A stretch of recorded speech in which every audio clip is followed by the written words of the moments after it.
Let me take you there straight into the heat of it. No filter, no lecture, just the raw, messy, terrifying, and a little bit ridiculous truth about the day the HOA nearly killed my wife and unborn son, all because of a bridge and a woman named Karen.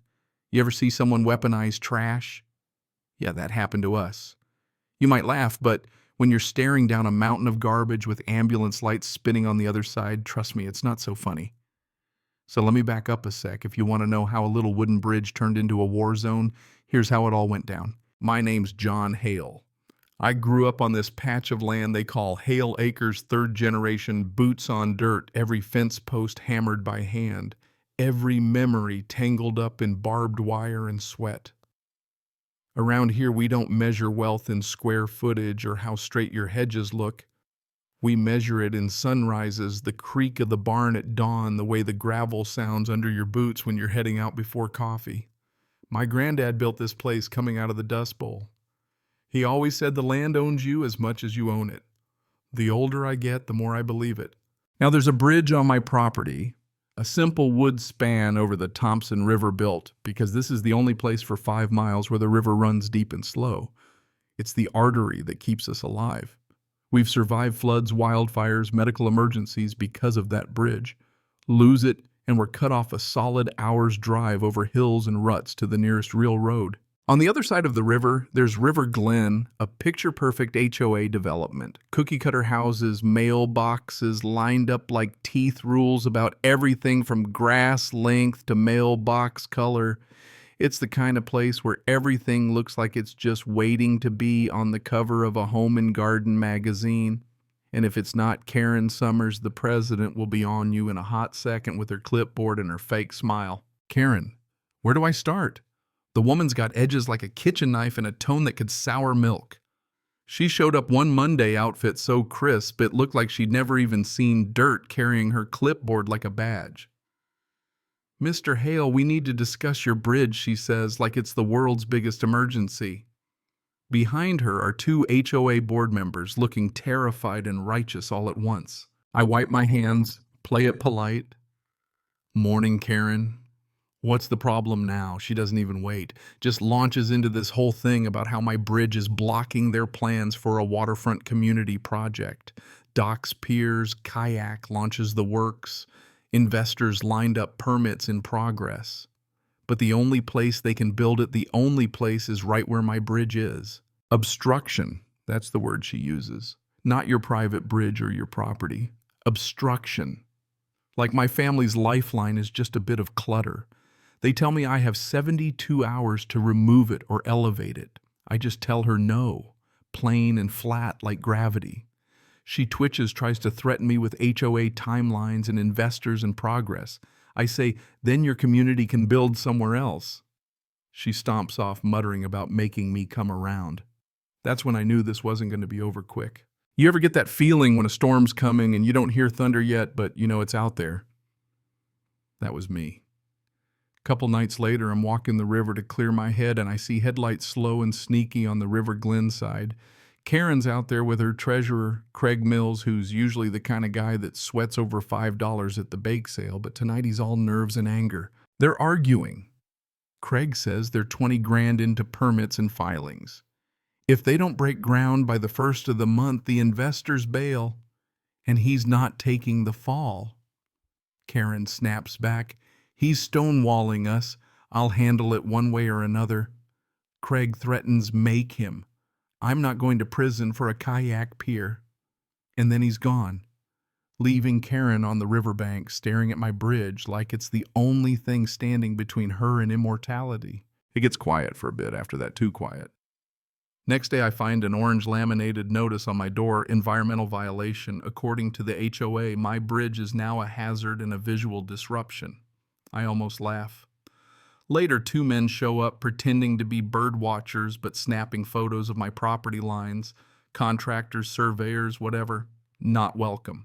That night, the real trouble starts. I hear a metallic click at midnight. Someone's at my bridge camera ripping wires. The camera goes dark. Or so they think. But I learned long ago, if something matters, you back it up. That camera switched to solar and battery kept recording. It caught everything: his face, his panicked dash, the plate on the SUV. Karen's errand boy had no clue he was still on tape. And then came the trash. I wake up before sunrise, same as always. My wife Mallory is pale, hand on her belly. She's 38 weeks. Heart racing, dizzy, not right. I call 911. Nearest ambulance is 45-50 minutes out. No big deal, I've got the bridge. Except my truck, which never fails now. Won't start. Timing right. I throw Mallory over my shoulder and start hauling her down the half-mile to the bridge. Halfway there, the phone buzzes EMTs at the bridge, but they can't get through. It's blocked by trash. My blood runs cold. I push harder.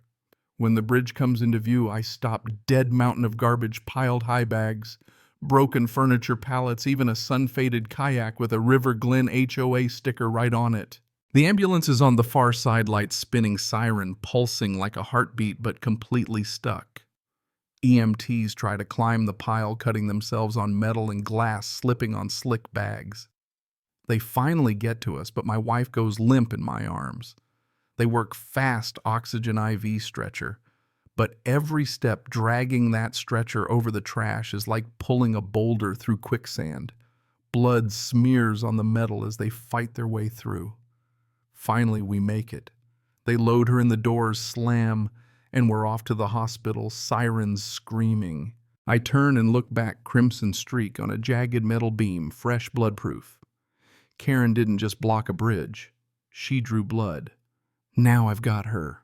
At the hospital, it's a blur. My wife barely makes it. Our son is born, Eli, strong and loud, fighting like his mama. When I finally step out, Sheriff Ray is waiting. He's not congratulating, he wants the crime scene. We go back at dawn, the pile's still there. He sees the blood, the HOA tags the broken kayak. This is more than a civil dispute, he says. This is criminal.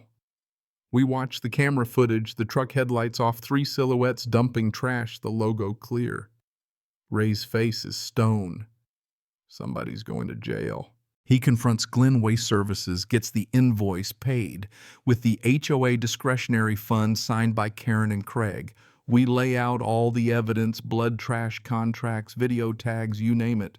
Ray looks at me, ready to press charges. I just nod. I call Mitch, my old friend, hauling company owner.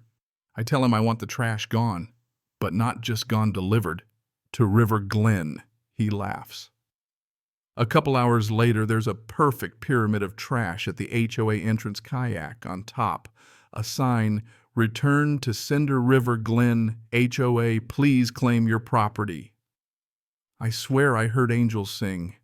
The HOA residents are furious, filming, screaming at Craig, demanding answers. The whole neighborhood starts turning on their own. The court case is fast and brutal. My lawyer, Beth, is a stick of dynamite, sharp, fearless. The judge sees the evidence, EMT blood dash cam, the invoice, the video. Craig turns on Karen in open court, yells, "She ordered the dump. She signed the check." Karen crumbles. The judge lowers the boom jail time for Karen, fines, restitution, the works. This isn't about trash, the judge says. It's about arrogance and the belief that power excuses anything. Mr. Hale stood his ground. This court stands with him, and for the first time I feel lighter. Not victorious, just free. Our land, our bridge, our family safe again. Sure, the fallout spreads. EPA shows up, news crews run the story. The HOA board is suspended. The neighborhood scrambles to recover. Some residents apologize, letters, baskets, admissions. Others are just angry. You want to know what I learned? Here's the real punch. Sometimes evil isn't loud. It's quiet, patient, creeping up on you in the form of paperwork, fake violations, a clipboard smile. It hides behind rules and money and the illusion of community improvement. And if you don't stand up, it'll bulldoze everything that matters to you. But when you do stand up, when you say enough, you don't just save your own family. Sometimes you save a whole town from a sickness nobody wanted to admit. That's my story. Justice got done. My bridge stands stronger than ever. My family's safe, and the land finally feels like it belongs to us again. But let me ask you, where's the line between community and control? When do rules become weapons? And when folks in charge cross that line, what would you do to protect your own? Drop your thoughts below. Argue it out. Tell me what justice means to you, or share your own stories. If you've ever faced down the madness of HOA power gone wild, I'll be reading every single one.